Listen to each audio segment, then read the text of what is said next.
So good morning dear students. Now today we start with the next lecture of the chemistry science, that is metals and non-metals.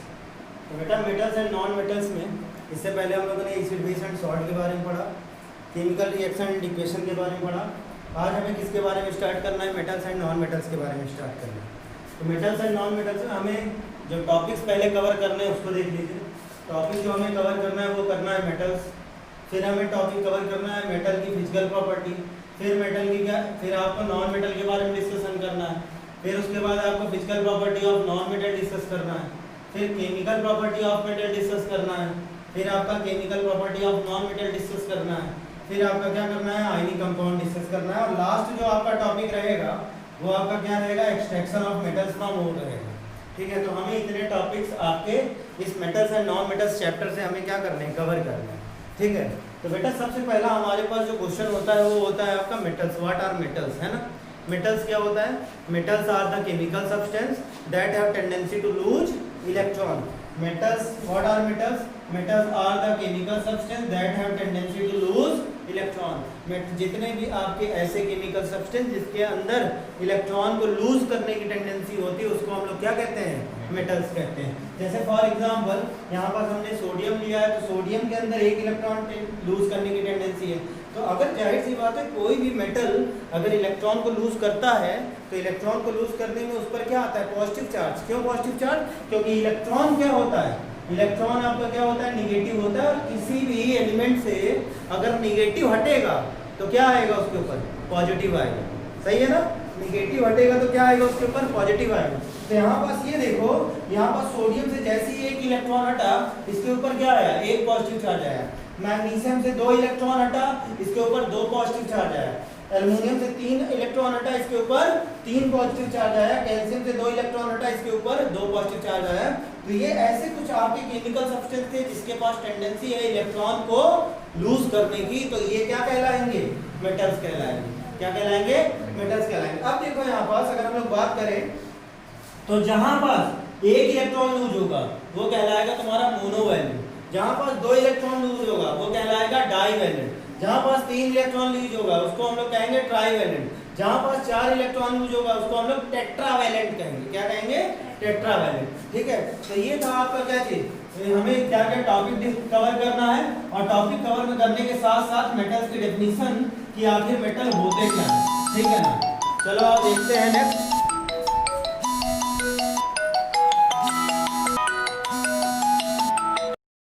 Next lecture में हमें देखना है history of metals में, history of metals में कि आपके कुछ history है। जैसे गोल्ड आपका 6000 बीसी में आपका डिस्कवर हुआ, कॉपर 4200 बीसी में डिस्कवर हुआ, सिल्वर 4000 बीसी में डिस्कवर हुआ। इस तरह से आपके डिफरेंट मेटल्स दिए हुए हैं जिनका आपकी डिस्कवरी दी हुई है कि इनकी डिस्कवरी कब और ठीक है कहाँ हुई। ठीक, यहाँ पर जैसे ये देखो ये कुछ, ठीक है, तो इन सारे मेटल्स में आपको नोट कर लेना, और इन सारे मेटल्स में आप देखो इसमें कुछ कॉमन मेटल्स भी हैं। कुछ कॉमन मेटल्स क्या?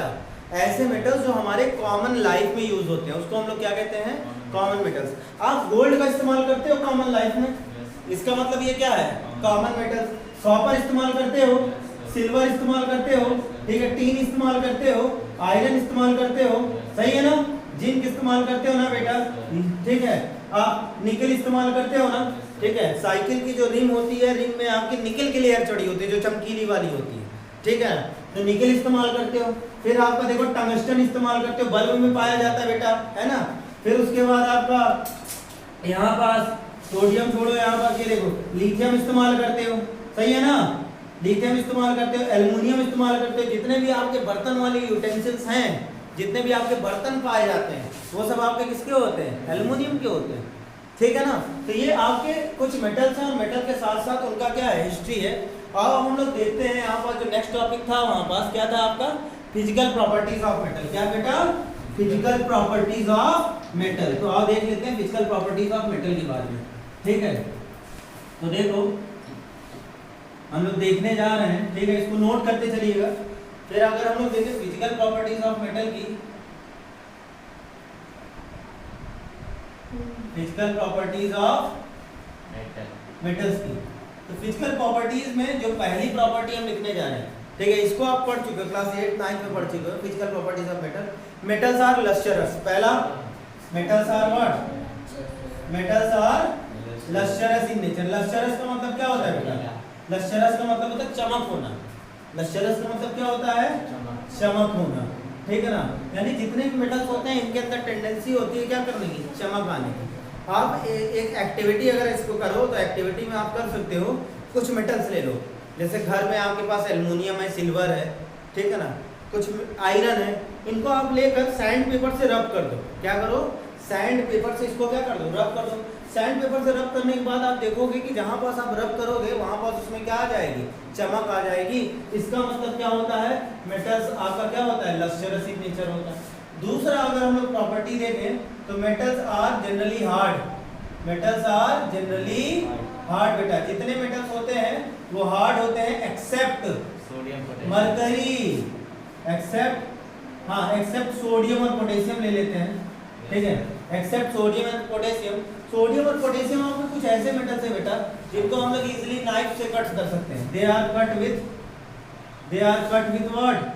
इजीली विद नाइफ, ठीक है। जैसे आप बटर ले लो और बटर को कट करो चाकू से, पनीर को कट करो तो आसानी से कट हो जाता है ना, उसी तरह से आपके सोडियम और पोटेशियम भी आपके सॉफ्ट होते हैं, ठीक है। तो मेटल्स में कुछ एक्सेप्शंस भी है हमारे पास, ठीक है। Metals are generally hard and they are generally solid except mercury. Except बेटा क्या चीज? मरकरी। मरकरी की बात करें, मरकरी का जो फॉर्मूला होता है उसको हम लोग Hg बोलते हैं। It is what? It is in liquid state. Mercury किसमें होता है? आपका लिक्विड स्टेट में होता है, ठीक है ना। तो यानी मेटल्स आर जनरली व्हाट बेटा? Hard except sodium potassium, they are generally cut with a knife, and metals are generally what? Solid except what? Mercury which is present in what? Liquid state। केवल mercury एक ऐसा आपका compound है, mercury एक ऐसा metal है जो किस फॉर्म में पाया जाता है? आपका लिक्विड के फॉर्म में पाया जाता है, ठीक है। तो ये हुआ आपका। नेक्स्ट आइए हम लोग इसकी प्रॉपर्टी देखते हैं, फिजिकल प्रॉपर्टीज, ठीक है। तो फिजिकल प्रॉपर्टीज में metals are malleable in nature. Metals are क्या चीज बेटा? Malleable in nature. Malleable in nature, malleable property क्या होती है? That is it is converting into the thin sheet. It is converting into thin sheet. It is converting into thin sheet. इसको हम लोग किसमें? आप पतले पतले चादरों में कन्वर्ट कर सकते हो, थिन शीट में कन्वर्ट कर सकते हो when beaten and that property is known as malleability property. इसी प्रॉपर्टी को हम लोग क्या कहते हैं? मैलिएबिलिटी प्रॉपर्टी कहते हैं, ठीक है ना। तो मेटल्स आर जनरली क्या होते हैं? मैलिएबल। तो आप देखो आयरन की चादरें पाई जाती हैं, ठीक है ना, जो हम लोग छावनी कराते हैं छत के ऊपर, ठीक है ना, या हम लोग को घर का जो मान लो सेट डलवा रहे हैं तो सेट में हम लोग क्या करते हैं? टीन की चादरें ही तो लाते हैं। तो वहाँ पास मेटल की चादरें यानी मेटल्स को क्या किया गया? आपका थिन शीट में कन्वर्ट किया गया। तो ऐसे कोई मेटल्स के अंदर प्रॉपर्टी होती है थिन शीट में कन्वर्ट होने की, and that property is known as what? Malleability property बेटा। क्या चीज? मैलिएबिलिटी प्रॉपर्टी, ठीक है। फिर उसके बाद they are what? They are metals are what? Ductile in nature. Metals are ductile in nature. That is what beta? That is it is converting into thin wires. It is converting into what? Into thin wires। इसको किसमें convert किया जाता है? आपका thin wires में convert किया जाता है when stretched, जब इसको खींचा जाए। कोई दिक्कत? ठीक है।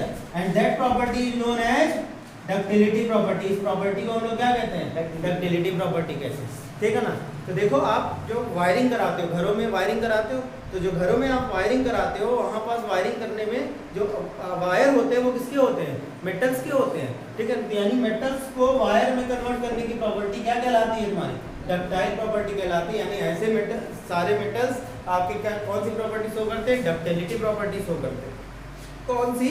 Ductility property. और बताओ metals are sonorous in nature. Metals are what?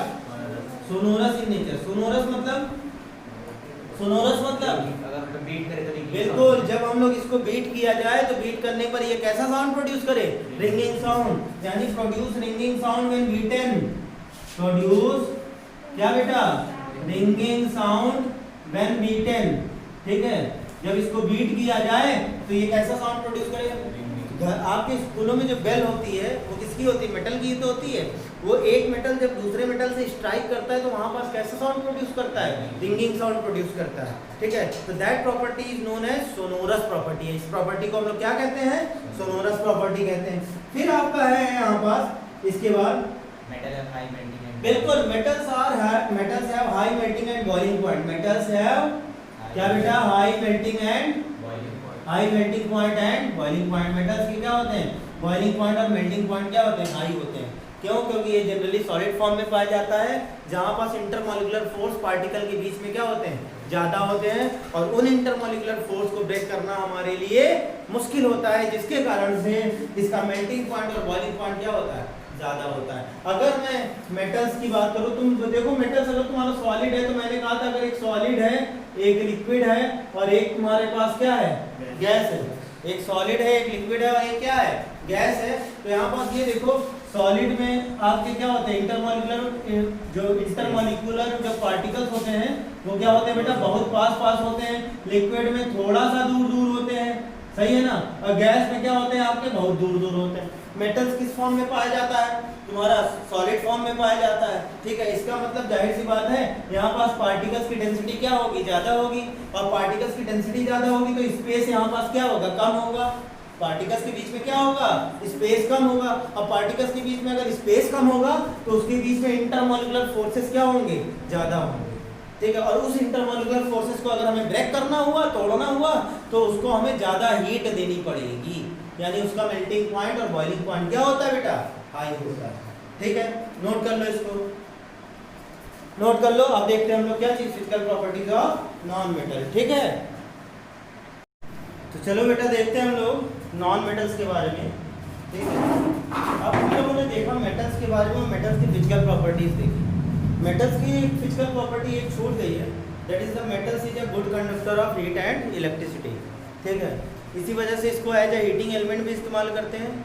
इसी वजह से हम लोग एज अ इसको इलेक्ट्रिकल कंडक्टिविटी मेटल भी इस्तेमाल करते हैं। भाई इलेक्ट्रिसिटी कंडक्शन में आपका इस्तेमाल हो रहा है। मेटल के बर्तन में ही हम लोग खाना पकाते हैं, मतलब metals are good conductor of heat and electricity. Heat and electricity इसको भी लिख लेना है। नेक्स्ट देखो, अगर हम लोग बात करें तो अब हम लोग बढ़ रहे हैं किसकी ओर? नॉन मेटल्स की ओर। किसकी ओर बेटा? नॉन मेटल्स की ओर। तो नॉन मेटल्स की बात करेंगे तो नॉन मेटल्स क्या होते हैं? जस्ट मेटल का उल्टा, है ना। मतलब जो हमने चीजें मेटल के बारे में पढ़ी, नॉन मेटल में हम लोग को उसको क्या कर देना है? अपोजिट कर देना है। तो अगर हम लोग नॉन मेटल्स की बात करेंगे, किसकी? नॉन मेटल्स की। तो non metals are what? Non metals are the chemical substance that have tendency to gain electron. Metals में क्या पढ़ा हमने? Metals are the chemical substance that have tendency to lose electron. Non metals में क्या पढ़ना है हमें? Non metals are the chemical substance that have tendency to gain electron. Just उल्टा बेटा, है ना। तो non metals are chemical substance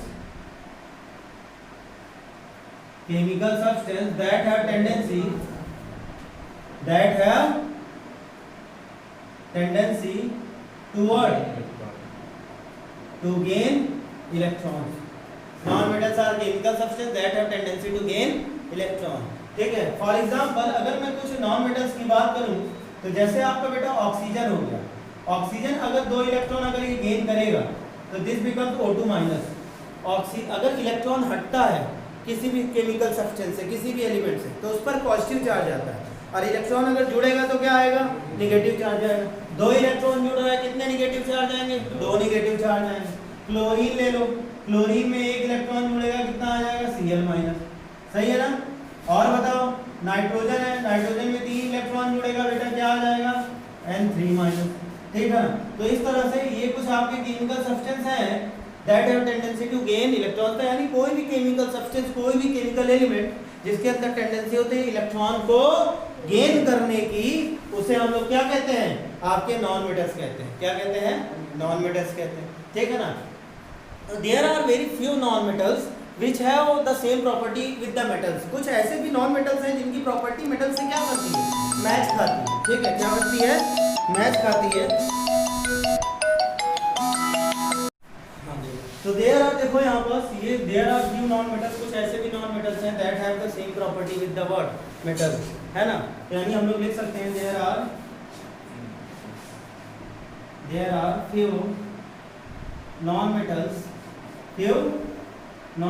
that have same property with the metals, that have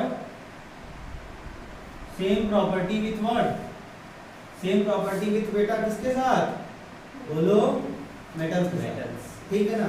जैसे फॉर एग्जांपल आपके कुछ कार्बन हो गया, क्या हो गया, कार्बन हो गया, सल्फर हो गया, आयोडीन हो गया, ठीक है, क्लोरीन हो गया, ठीक है, नाइट्रोजन हो गया, ठीक है ना। C0 carbon, sulphur, iodine, chlorine, nitrogen, ये एक्सेट्रा क्या है, ये आपके क्या है, कुछ आपके कॉन्स्टिट्यूएंट पार्टिकल्स है एटमॉस्फेरिक नॉन मेटल्स के, ये सब क्या है आपके नॉन मेटल्स जो आपके एटमॉस्फेयर में प्रेजेंटली पाए जाते हैं, ठीक है ना। और भी बहुत ढेर सारे हैं, ठीक है ना, ये कुछ कॉमन के हमने नाम लिख दिया। अब देखो there are at 50% of earth, यानी आपका जो गैसेस फॉर्म की बात करें, नॉन मेटल्स की बात करें, 50% of earth is what, oxygen. 50% of अर्थ जो है किसके बना हुआ है, ऑक्सीजन का बना हुआ है। भले ही ऑक्सीजन किसके फॉर्म में, वाटर के फॉर्म में, वाटर तुम्हारे पास है तो वाटर में भी तो बेटा ऑक्सीजन पाया जा रहा है। कार्बन डाइऑक्साइड है, कार्बन डाइऑक्साइड में भी तो ऑक्सीजन पाया जा रहा है। सल्फर डाइऑक्साइड है, सल्फर डाइऑक्साइड में भी तो ऑक्सीजन पाया जा रहा है, ठीक है ना। तो आपके जो मेन कॉन्स्टिट्यूएंट है वो आपका क्या है, ऑक्सीजन। और ये ऑक्सीजन है, 50% आपकी जो अर्थ है वो किसकी बनी हुई है, ऑक्सीजन की बनी हुई है। और अगर हम लोग बात करें तो there are hydrogen and oxygen are main constituent of the ocean. Hydrogen and oxygen are main constituents of what, main constituents of ocean, ठीक है ना। हाइड्रोजन और ऑक्सीजन जो है वो आपके मेन कॉन्स्टिट्यूएंट है किसके, ओशियन। नोट करिए जल्दी से।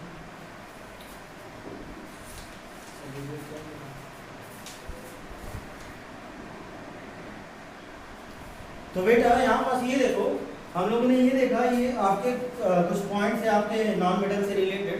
फिर उसके बाद एक पॉइंट मैंने यहाँ पे बताना भूल गया। एक पॉइंट ये है कि आपका जो नॉन मेटल्स हैं वो आपका सॉलिड और गैस दोनों फॉर्म में पाया जाता है। सॉलिड और गैस दोनों फॉर्म में पाया जाता है। यानी इस यहाँ पास हम लोग पॉइंट लिख सकते हैं, इसको मिटा रहा हूँ, ठीक है। यहाँ पास हम लोग पॉइंट लिख सकते हैं कि नॉन मेटल्स, चलो पहले हिस्ट्री देख लेते हैं। हिस्ट्री देखने के बाद बता देता हूँ पॉइंट। देखो अगर हम लोग हिस्ट्री ऑफ नॉन मेटल्स की बात करें तो बेटा फास्फोरस जो है 13वीं सेंचुरी में इसका डिस्कवरी हुआ था, जो कि क्या होता है, बहुत ज़्यादा एक्सप्लोजिव होता है। क्या होता है, बहुत ज़्यादा एक्सप्लोजिव, यानी जितने भी एक्सप्लोजिव्स हैं उसमें आपका फास्फोरस इस्तेमाल होता है। फिर उसके बाद ऑक्सीजन की बात करें, ऑक्सीजन को आपका 1774 में सर एंटोनी लेवाइसर ने खोजा था। फिर उसके बाद आपका नाइट्रोजन को भी 1774 में सर एंटोनी लेवाइसर ने ही खोजा था। क्लोरीन को 1774 में स्किल ने खोजा था। सल्फर को 1777 में सर एंटोनी लेवाइसर ने ही खोजा था। और आपका हाइड्रोजन को भी 1783 में किसने खोजा था, सर एंटोनी लेवाइसर ने खोजा था। तो एंटोनी लेवाइसर आपके इसीलिए फादर ऑफ केमिस्ट्री कहलाते हैं। केमिस्ट्री में बहुत बड़ा योगदान रहा है एंटोनी लेवाइसर सर का, बहुत बड़ा योगदान रहा है। That's why he is called the father of chemistry. Father of chemistry कौन है, एंटोनी लेवाइसर सर हैं, ठीक है। तो अगर हम लोग बात करें तो यहाँ पास ये रहा बेटा, ये कुछ आपके हिस्ट्री ऑफ नॉन मेटल्स। और अगर हम लोग बात करें, नोट करके अगर पॉइंट लिखना चाहे तो लिख सकते हैं हम लोग कि आपका जितने भी आपके नॉन मेटल्स होते हैं वो आपके जनरली किस फॉर्म में पाए जाते हैं, सॉलिड और गैस फॉर्म में पाए जाते हैं। तो यानी non metals are generally found in what, solid and gas, except bromine which is a liquid, which is a what, which is a liquid, ठीक है ना। जो क्या होता है बेटा, लिक्विड होता है। तो इसको नोट कर लीजिए। फिर हम लोग स्टार्ट करते हैं फिजिकल प्रॉपर्टीज ऑफ किसका, नॉन मेटल का। नोट करिए जल्दी से। तो हम लोग को बेटा क्या स्टार्ट करना है, फिजिकल प्रॉपर्टीज नॉन मेटल की स्टार्ट करनी है। क्या स्टार्ट करनी है, physical properties of non metals. ठीक है, तो फिजिकल प्रॉपर्टीज नॉन मेटल्स की बात करेंगे तो जस्ट उल्टा हो जाएगा। Metals are malleable, non metals are non malleable. Metals are ductile, non metals are non ductile. ठीक है, metals are lustrous, non metals are non lustrous except diamond which is the most lustrous element. सही है ना? ठीक है, ठीक है, तो इसमें भी कुछ एक्सेप्शंस है बेटा। Metals, non metals are soft, ठीक है, एक्सेप्ट नहीं, non metals are soft except diamond, diamond is the hardest substance. तो आपको physical properties of non metals आपको अपने से लिखना है। ठीक है, physical properties of non metals आपको अपने से लिखना है। बाकी हम लोग नेक्स्ट क्लास में हम लोग मिलेंगे किससे, chemical properties of non metals लेकर। आज हम लोगों ने क्या क्या देखा? हम लोगों ने देखा मेटल्स, मेटल्स की physical property, non metals, non metals की फिजिकल प्रॉपर्टी। ठीक है ना? नेक्स्ट क्लास में हमें क्या स्टार्ट करना है, मेटल्स और नॉन मेटल्स के केमिकल प्रॉपर्टीज के बारे में। ठीक है, चलो ठीक है, थैंक यू।